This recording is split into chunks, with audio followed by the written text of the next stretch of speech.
పూరిలో ఉన్న జగన్నాథ స్వామి ఆలయం గురించి మరికొన్ని విషయాలు. నా వీడియోస్ ఫస్ట్ టైం చూసినట్లయితే make sure to like and subscribe.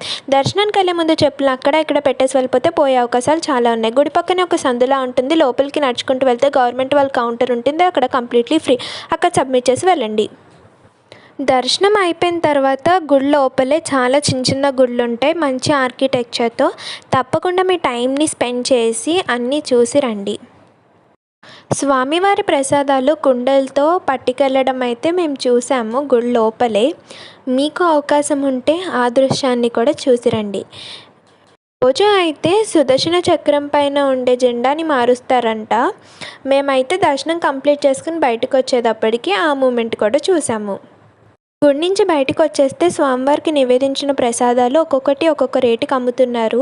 భోజనం అయితే రైస్ 4 టైప్స్ ఆఫ్ కర్రీస్ అయితే ప్లేట్ 100 రూపీస్కి అమ్ముతున్నారు. తప్పకుండా స్వామివారి ప్రసాదాన్ని తీసుకోండి.